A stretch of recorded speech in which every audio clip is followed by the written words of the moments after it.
everyone. Good evening. Welcome to the session today. So, a topic of discussion would be pillars of digital transformation, trust, security, privacy, and ethics. I welcome our panelists today.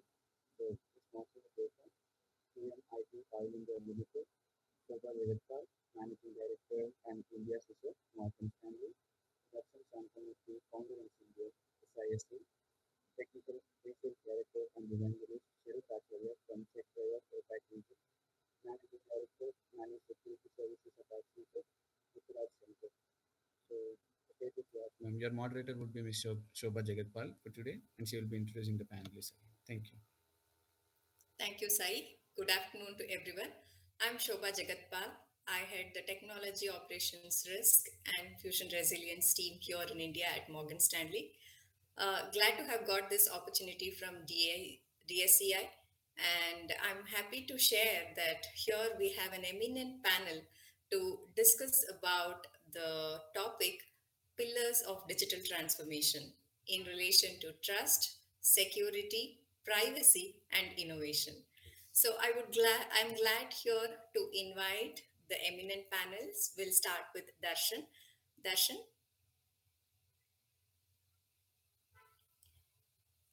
hi Darshan, welcome. Can you please introduce yourself to us? And while you introduce yourself, can you briefly talk about how you feel that the digital transformation with respect to security is kind of important for all of us? Absolutely, Shobha. Excited to be part of this conversation.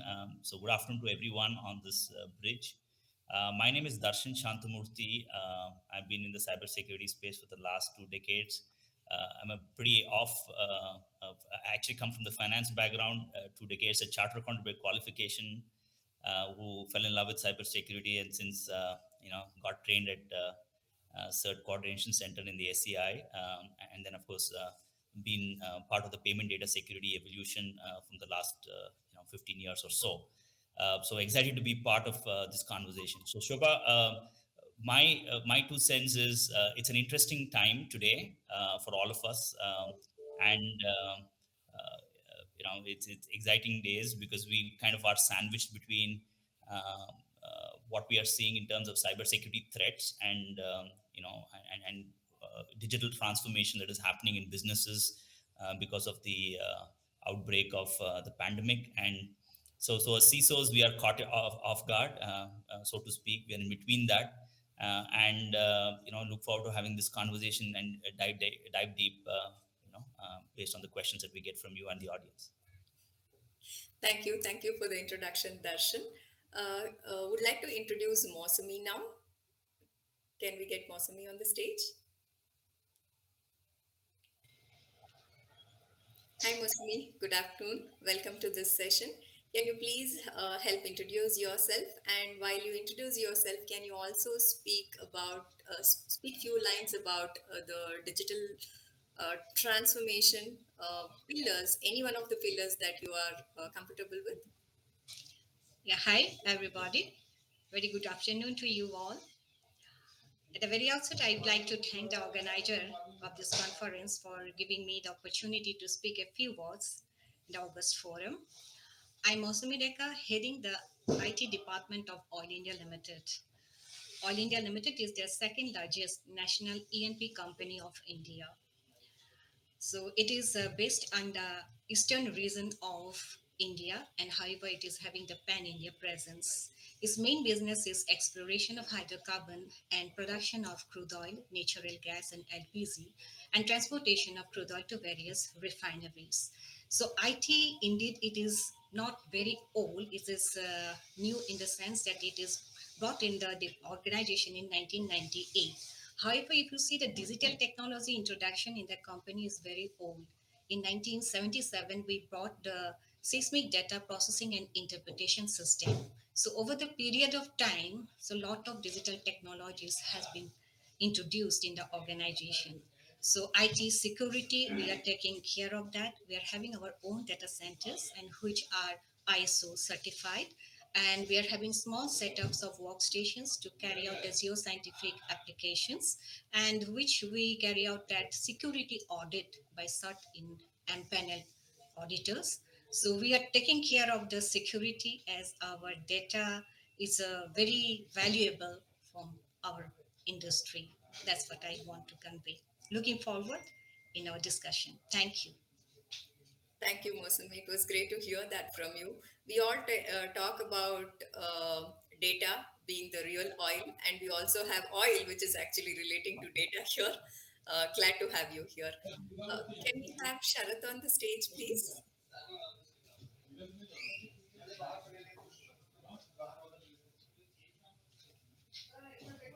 Hi, Sharath. Good afternoon. Glad to have you here. Good Can you afternoon, please Shobha.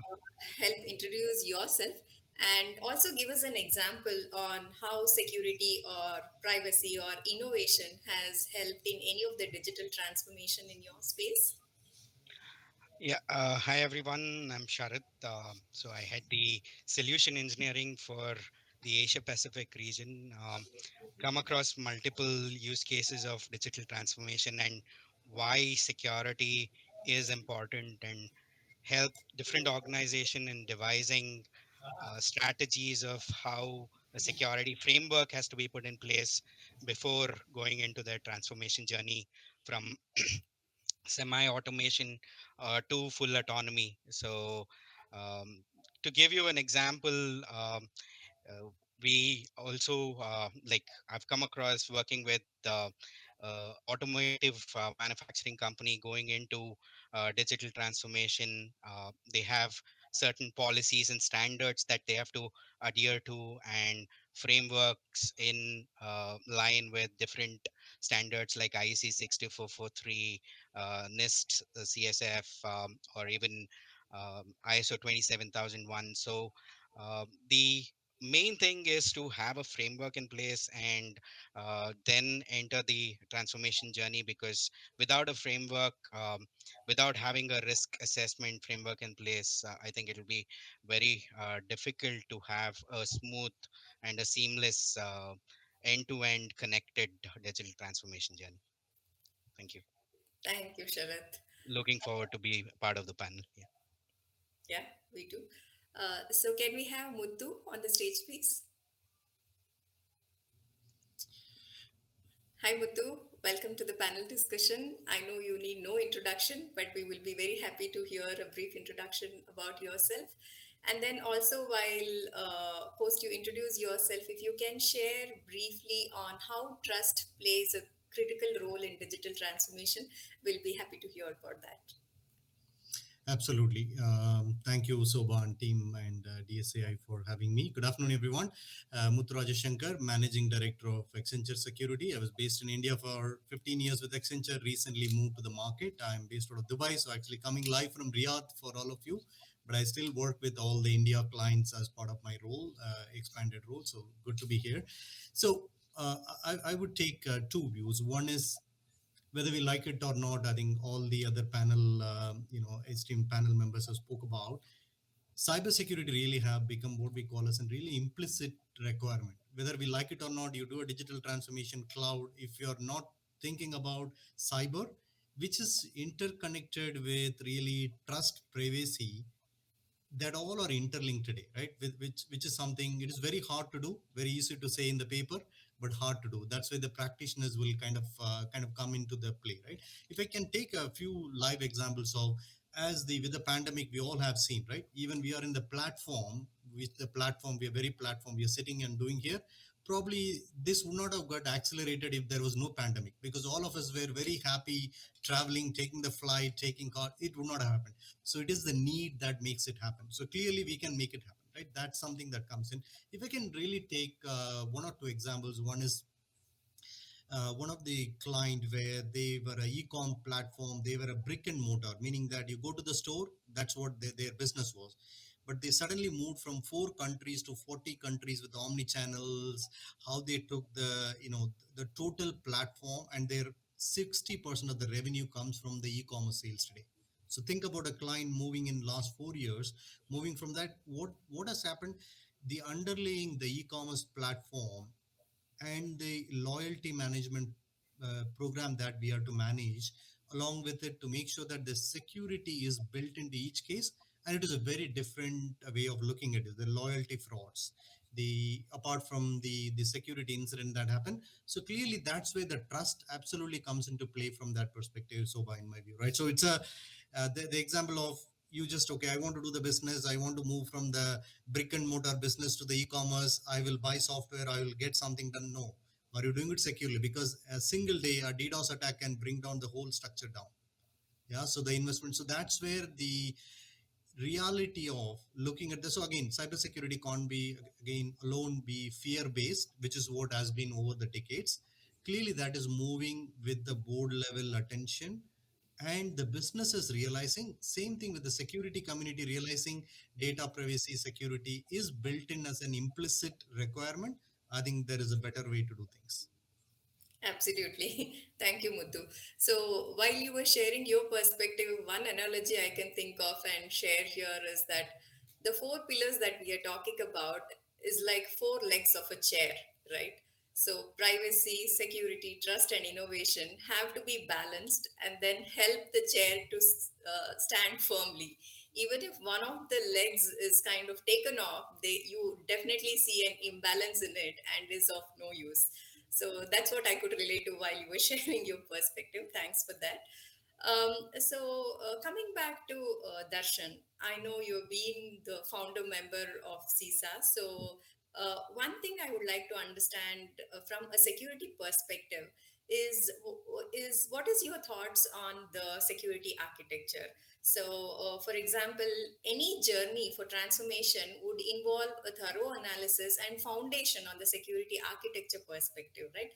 So, if you can highlight on how a security architecture will gain importance and how adopting to a left shift strategy is going to offer a quicker digital transformation, it will be interesting to know those points from your side. Absolutely, Shubha. I think the very pertinent question, and innovation has been something very core and dear to me personally.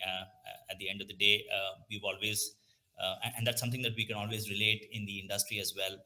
As professionals, we have to do more with less, and that's with the digital transformation that has only accelerated. We have to do more with less, and your shift left kind of concept actually starts with that, and I'll come to that with respect to security architecture. So first is shift left concept, as what it is obviously it means that we need to go earlier on in the entire process and try to address it much earlier rather later in the security process journey, whether in the security architecture or any process that you look at from a cybersecurity standpoint. And then why is it so? At the end of the day, one of the key things from a shift left concept is that one of the studies was showing up. One of the studies has shown up that the cost of remediation during implementation, is about 6 times more costlier if it were compared to what it would have been if it had actually been done at the design stage. And with shift left you can actually reduce that, and then it's about 15 times more costlier if it is done at the testing phase, right? So just from the very business side of it, it's a no-brainer that innovation has to be happening, and shift left is one of the key things. I have a session later during the day where I have a keynote on the innovation, but not to take away too much from there, but that's something that is one of the key mantras that has to happen. And so the question that will come up is, how do you do that even from a security architecture review? So one of the key things that we have seen organizations do is have a three-pronged strategy.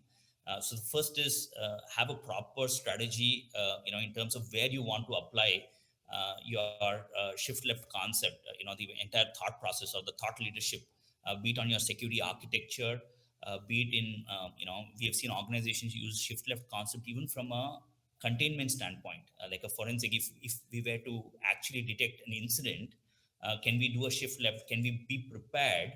And what is our readiness from that, right?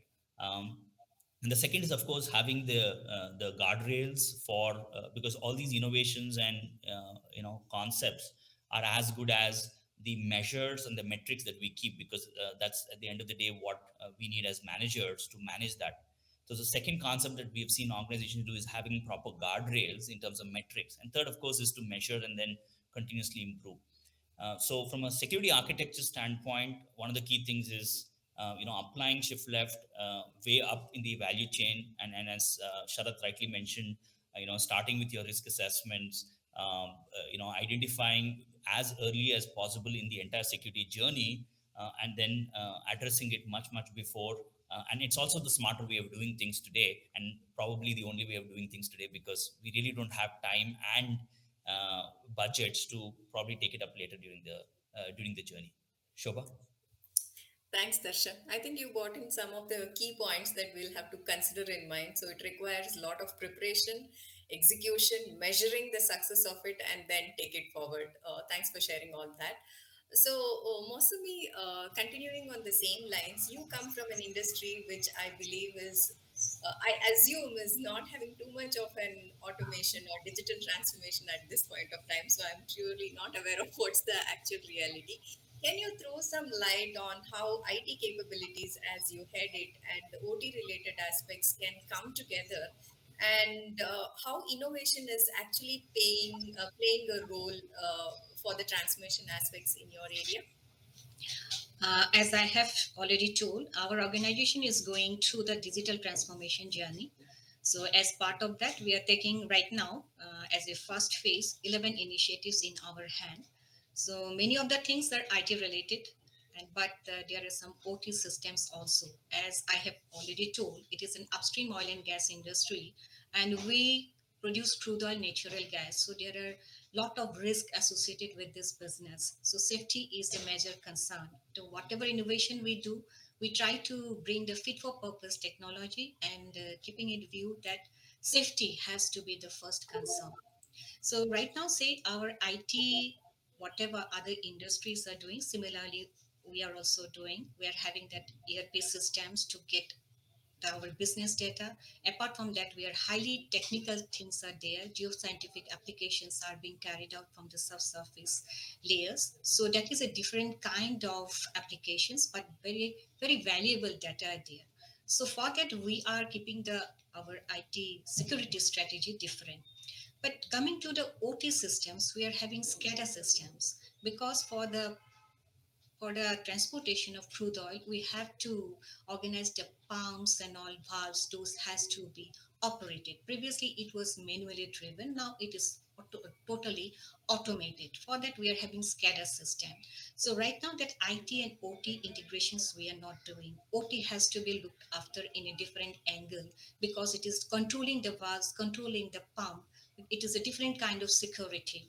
So as per the strategy, this land itself, it should be different. The physical land itself should be different. So we are not connecting right now the OT system with the internet, but the business demands now whatever that transformation journey we are having. One example I am telling. One initiative is RTPM, that is the real time production monitoring. The from the wells we are producing the crude oil, and it is how much we are producing and all. People are interested. We have to monitor and we have to maintain our reserves as well. So those are the scientific calculations done in the IT system. But with the OT systems, now the IoT new technologies are evolving, IIoTs are there. So what we are doing as a pilot project, we are putting the IoT sensors in the well. So it is in the jungles or in the desert. It is not in the metro city. So that getting the signal itself is a problem. So however we manage the data from the IIoT, that from the well level it will come to the edge server, which is in the difficult region where we call it oil collecting stations, and their server will be put and we get the data live from the well, and say typical technical data like pressure, temperature, that will be fed in our technical system, which is OT system. But the what is my production from that well? We are that management is interested. And we are having our MIS system, that is the dashboard, which is in our ERP system, that is in total IT.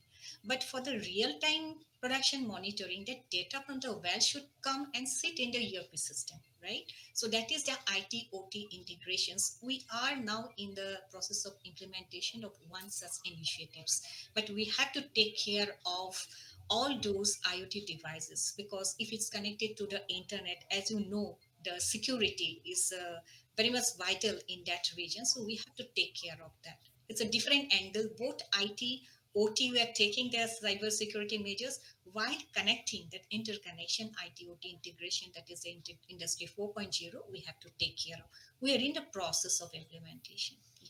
Thank you. Excellent.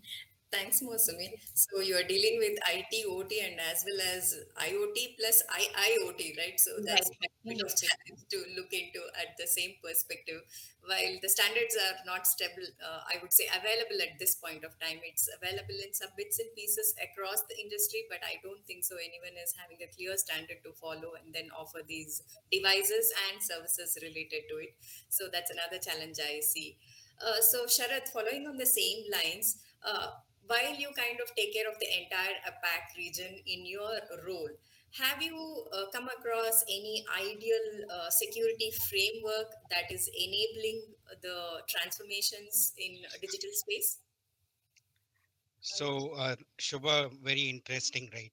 Frameworks, there are multiple recommendations of frameworks which have been built by NIST CSF, IEC 62443, ISO 27001 on the OT side.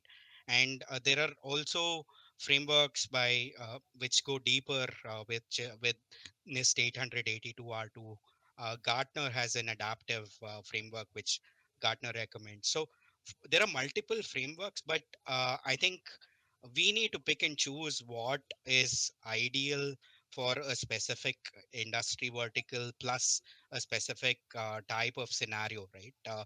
Now that we're speaking about digital transformation, we are looking at converged networks. We are looking at IT, OT, IoT, industrial IoT, a lot of things. So first, I think what we need to follow is identify and predict what might go wrong, and for that you need to have framework where you actually baseline what is on the network base even before any new things are introduced. You baseline how your IT network works, OT network works, IoT network works, industrial IoT network works, and get a full asset transparency on what is connected, what is managed, what is unmanaged, right?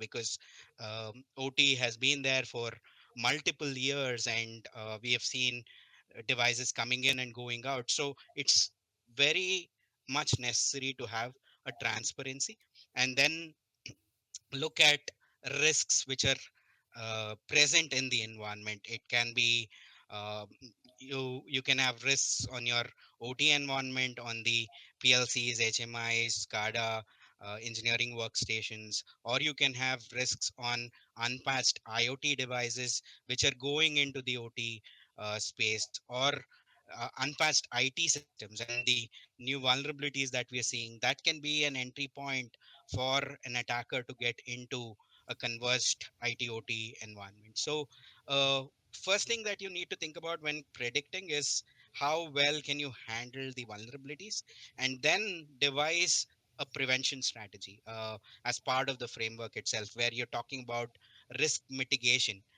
Right, where introduction of point solutions, maybe like network access control and things like that. But how well can you segment the network into zones or conduits, and how can you build decoys within that system so that you mitigate any high risk uh, assets from getting attacked. And then after prediction and prevention is in place, you need to have a framework around continuous detection. And this continuous detection comes with a very strong incident management methodology that you have to put in place. And it can be around behavioral monitoring, it can be around anomaly detection, or even subscribing to multiple sources of threat intelligence, which make sure that you have the latest and the greatest threats or indicators of compromise that you can think of. And with this now comes the policy, right? How do you devise a policy? How do you enforce a policy? And how do you adhere to checklists that have been recommended by IC 62443 or NIST CSF or any other standard which is global, or local standards? Like if you're talking about Qatar, there is a Qatar ICS. If we're talking about India, there are specific standards that are the certain is coming up with, and industry specific standards, right? So all of that, and then finally, it all depends on how quickly can you respond and recover. So a framework around that is also important, and it is always good to follow some things like MITRE or MITRE ATT&CK ICS when you're looking at recovery, but you also have to have an adaptive response mechanism, and use tools which are smart enough to learn and adapt to the response which is required to recover faster. That itself becomes an important thing. So predict, prevent, detect, continuous compliance, and response with recovery.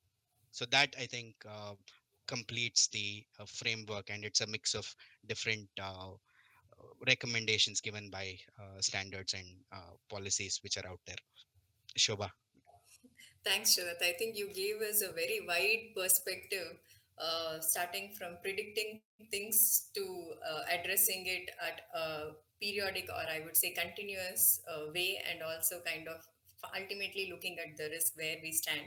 And that leads us to a easy segue for my next question to Muthu. So when we talk about prediction, obviously at this age in the industry, I think all of us are looking towards AI. So can you briefly touch upon AI, and then how it is actually helping us to transform our minds, our services, our products, whatever offerings that we give in various areas, either in the security space or in the trust, or while dealing with the privacy. So we'll be glad to hear your experience on those lines, Muthu. Sure. Happy to do that. And so clearly, this is one of the most used word as you talk to the clients, the ML, AI, and but that's how the DevOps and Agile that all started, but that has become reality now. So slowly, this is also coming a reality piece. So in my view, it's kind of a two box model where applying AI with the human intelligence so that the right business contextualization can be done, and that is one portion of that. Then the second portion key is really establishing the trust, right? How do we bring that is really bringing in accountability, transparency, fairness, right? That's three things that how do you gain within the business. Is it the right thing to do? Are we using the right amount of data, right amount of intelligence that comes out of the data, and is it something allowed to be used? So that's where the fairness and the adaption will be successful from that perspective. I think given that, that is the key discussion across the globe. But when it comes to enterprise, there are many use cases that I personally have seen in looking at one of the insurance company, which I think has operations more than probably 50, 60 countries. They wanted to build and transform across the globe. They bought many insurance companies. They have to get identity systems together, leveraging the AI. And as they buy M&A, they don't want to recreate the things, recreate the identity platform again.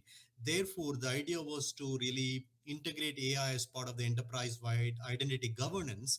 What does that platform really do is it assesses risk and unauthorized access are detected using predictive identity. That is where the AI being used. And I know there are plenty of use cases from a cyber defense perspective. Many of the ecosystem partners and the vendors do a great job in bringing that, their engineering team, their product strategy. I think some of them are, all of them are, I see that as sponsors, great sponsors here. So I think it's an evolving space, but there are very specific use cases, like I said, within security, given that it is mainly security focused, while I know there are plenty of other use cases that has been used as well. But the trust also, again, given the spirit of the session is really trust and privacy, trust plays absolutely a key way. That is the only way you can strengthen the trust in AI. protect people and their privacy, and bring in the robustness, which is really how do I bring in accuracy, quality of the interactions, right? I mean, at least, in Middle East, I'm living now, last 10, 11 months, any bank you call, the first offer is an AI would talk to you. So the quality of interaction is really important. When I kind of speak to them, at least in few instances, I directly want to speak to the agent. So I think it's everyone is learning together. It's a journey. I'm sure that will get better. But the key is again taking care of the trust and privacy, asking the right questions about this. Thanks, Muthu. I think that helps us to conclude on the initial high-level understanding on what would a security comprise of in various industries, privacy would comprise of, things to take care of, how innovation would play a critical role, and as well as how we need to look at trust from a different perspective. So, would like to just give a rapid fire for the panel here. So, probably we will start with Sharath. Can you give us a one word for transformation? Autonomy, Security, resilience, okay, and trust. culture. Thank you. Thanks, Sharath. And Darshan, over to you. Mhm. Please help us with one word for innovation. Necessity. Sky, Um, Sky would be power. sea, Sea would be vastness. earth, Earth is only one. rock. To me, rock is stability. Yeah. Okay, great. Thank you. And Muthu, over to you again. Rapid fire. One word for transformation, I would say at the speed of now. innovation, Innovation is applied innovation. It has to be applied. security, Security is integrated security, implied integrated, and trust. inbuilt. Great, thank you. I think all these answers will help us to understand how we got to connect the dots. We also come to realize that sometimes none of this kind of exists on its own. It's all I would say, twinkled, integrated. We will have to, even though we feel that sometimes things stand alone, but I think in some way or the other, they are vast. They got to be connected, and we got to get a wider or a higher level of understanding before we jump into any of them. So we will continue with some more, I would say, uh, gaining knowledge on the experiences from the panel here. So Muthu, have played a global role, right? So can you help us understand how skill plays a critical I would say, aspect when we want to bring in a transformation while working with various clients? How is the mindset on getting the right skill and then also helping us to move the needle of transformation from one side to other? So, what are your perspective on the people aspects when we talk about skills? What a great question and a great one, right? I'm sure all of us are smiling. I'm sure you have a number of people to hire and a number of demands to meet, all of us. I think it's clearly a need of the hour. So, from a skills, I would say from a local and a global, the term what is called global approach, GLOCL, right? Global approach, which is really executing any successful transformation or doing security. We need to get the local essence with the global scale, or sometimes learnings as well that comes into the play, right? It's a regional ask. Have we done this before? Can we learn from other countries who have done that, right? Like I think uh, we were speaking about IT/OT, the standards being very minimal in India, how we are taking that. So it's all about learning from each other. So the global approach really come into relevant, and also leveraging some of the thought leadership, the industry trends we see, and the learnings that if somebody doing cloud transformation or interconnecting or the convergence of IT/OT, what they've learned, or what in a paper at least what we can do from that perspective, right? If I take an example, let's say a digital transformation, which is something I think it's again another buzzword, we all use that today. And a digital transformation in an Indian retail client is will be vastly different from when we look at a Japanese retail, right?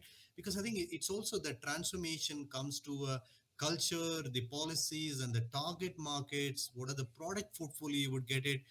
Distinct differentiators, and that need to be catered accordingly. It's not a single approach, and we would do that. That's where the skill of, if I need to do that, and it's not only security skill or security people also able to follow the business needs, or would I continue to say put a stop here, you can't go live to production? No, we are there to enable the business. So that's where the skill and the local approach, that will be the right way to ensure the aspect of economies of scale, industrialized methodologies, and the nuances such as take an addressable market and the business strategy. So the security team also need to kind of bring that skills together, help the business take the journey together on that. I think that's going to take a lot more positive progress. Wherever I have seen clients doing that, their accelerated journey has been superior.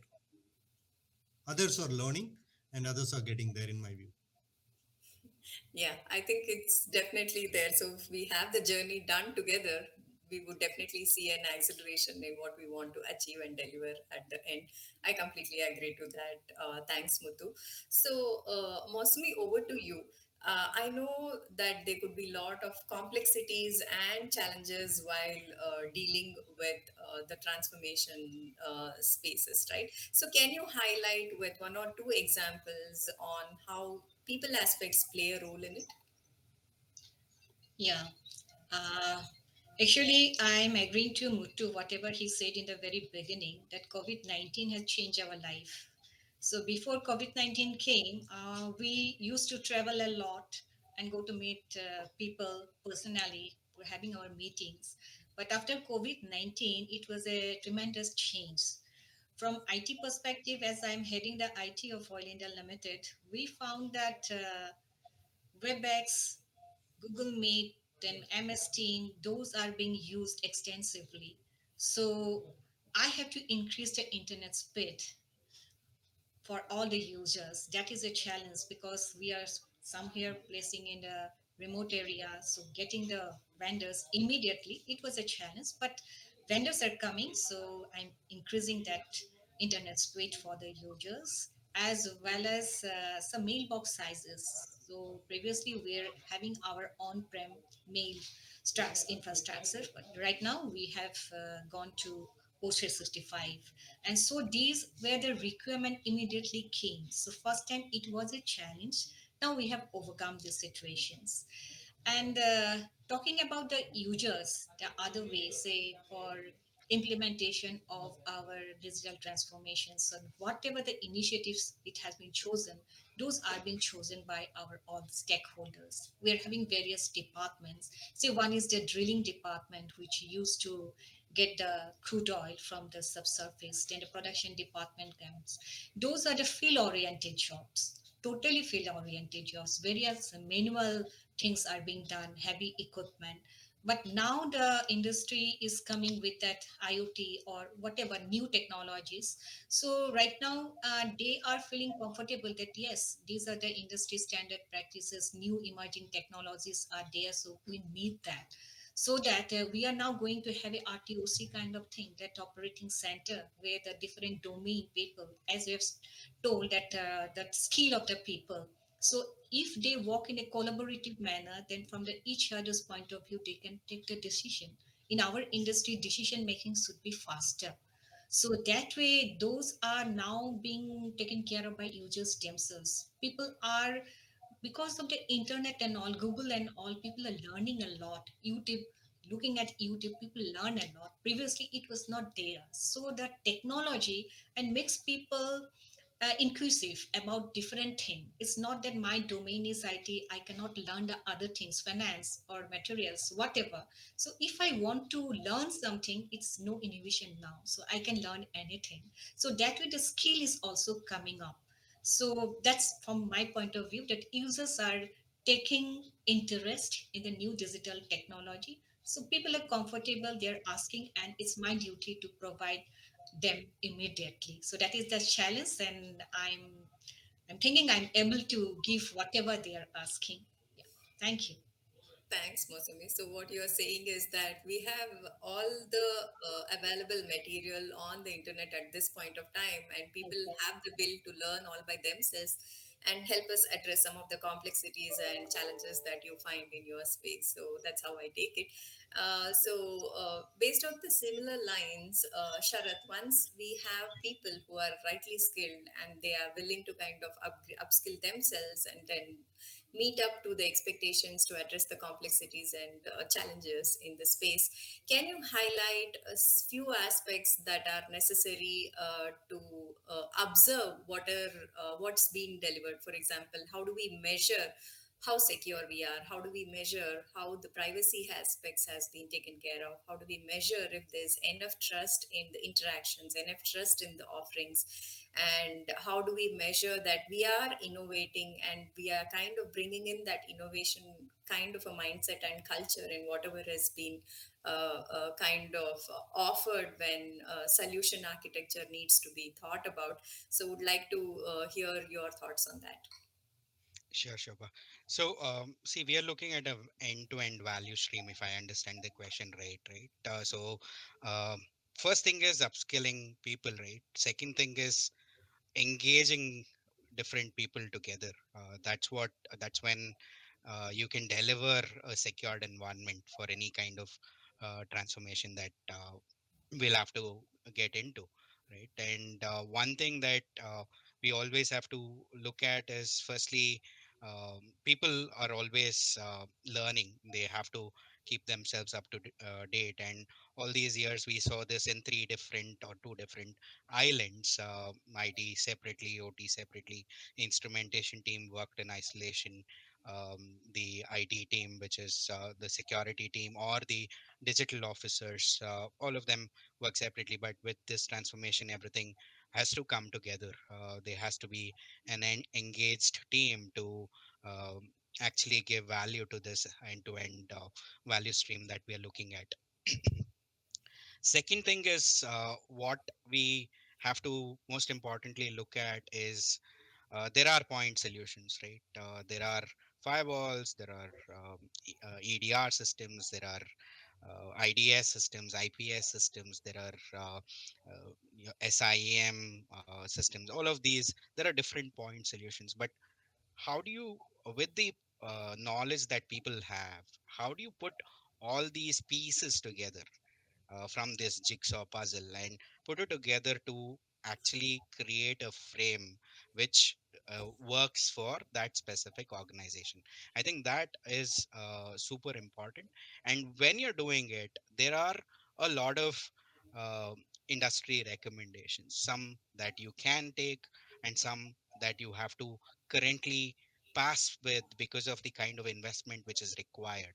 Like for example, you have four security levels when it comes to IEC 62443. Can I go and implement the best security possible? May not be feasible because of the kind of budgets that would be required to maybe combat a state sponsored or a combat a highly skilled attackers attack versus a script kiddies attack, right? So it's very important to strike that balance between the two things. One is the kind of security that you would need to make sure that your transformation journey is smooth, and second is the budget that you have to actually implement solutions and stack it up slowly to make it a multi-layered security than going with a big bang approach. I think that is very important for any organization to think about. Thank you, Sharat. Shobha, yeah. Thanks, Sharat. So, Darshan, I want to deviate a little bit and touch upon some of the aspects that you're very experienced with. So, at this age, I think digital truly, I would say, when we relate it to the monetary aspects and the payments aspects, it's transforming our world, is what I would say.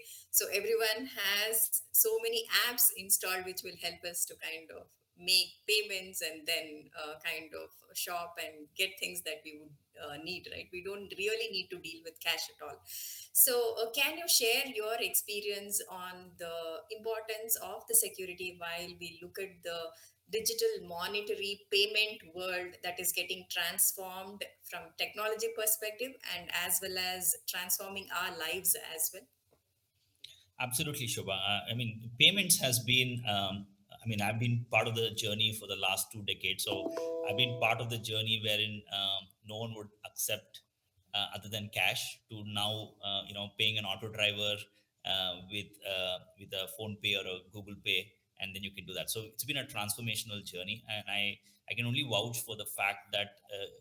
That journey is just the beginning, and I think there's a huge opportunity to cover from digitization of the payments. And one of the key things that I can talk about is that this has actually helped the economy. It has helped the society in a big way.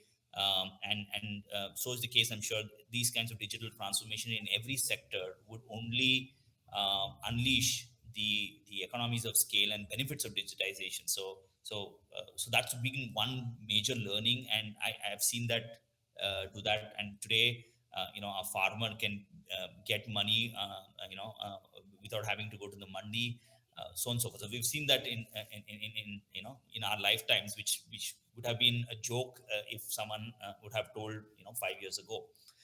But and then one thing that has been a pivotal, Shobha, and and everyone, has been that I think people have to be in the center of all these digital transformation, because ultimately they have to buy in, the users largely, and in payments it's largely the consumers.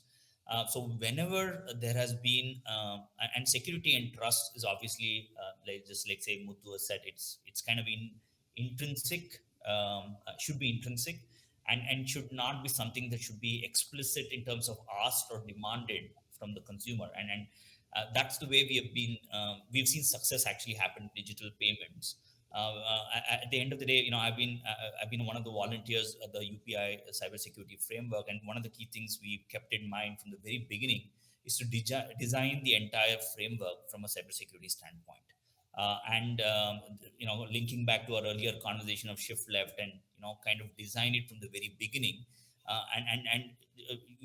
with lesser requirements to come in at a later point in time. From a digital payment standpoint, I think the digital transformation. I mean, typically the movement of from hard cash to digital payments has been really phenomenal, and security has played a very very important role, right from the compliance, and thanks to also the ecosystem. So one of the key things that I'll be failing if I don't mention about the ecosystem that is being created by the industry players, including the regulator.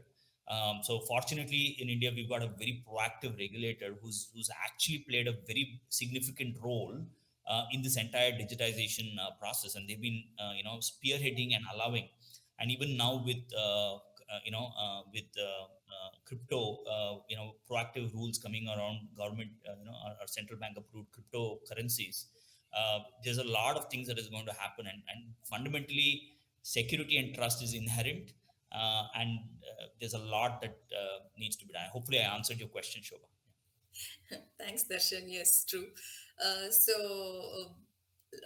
I think that helps to kind of connect our lives to what we are today, to what we were earlier when we talk about truly a digital transforming journey, where we have gadgets, we have applications, we have tools that makes our lives easier as well. So, would like to do a little bit of twist in the kind of questions I ask. Muthu, I'll start with you. Can you help answer this or that? Security or privacy? Both, or you want only one? One. Which is your preference, security or privacy? Security with the implied privacy into that. Yeah. Okay. Sharath, innovation or cloud? Innovation, because cloud would be part of that whole piece. Yeah. Okay, so you're kind of interconnecting both of them. Mosumi, for you, migration or transformation? It's a transformation. Okay, clear answer there. And Darshan, bachelor or married? Uh, that's a tough one. Yeah. Married, I think, yes. Yeah. Excellent, thank you. I like that. And specifically, I think as bachelors, there's an individual, one person thinking that entire world is around him, and then when you get married, you would get to know that the entire world is with me. So I got to tag along and take everyone together with me. Thanks for that. Muthu, elephant or ant? And Ant, nice. Sharath, upskill or cross skill? Upskill. Okay. Mosumi, mentoring or coaching?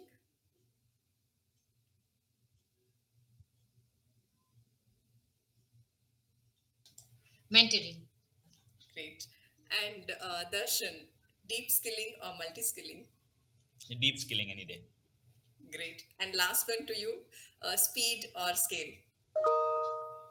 Scale. Great. Thank you. I think this just gives us a perspective on what is important for each of us. It was really nice to have all of you in the panel discussion. I thoroughly enjoyed learning from your experiences and hope the audience enjoyed too. Over to you, Sai. Thank you everyone for those some there were some wonderful and elaborative insights from you guys. So on that note, we will conclude our keynote address, Pillars of Digital Transformation. And once again, thank you all for joining in. So we have our keynote starting now. So thank you all. That was a great session. thank you, Thank everyone. Thank you, everyone. Thanks, Thank you thanks. all. Thanks, Shobha.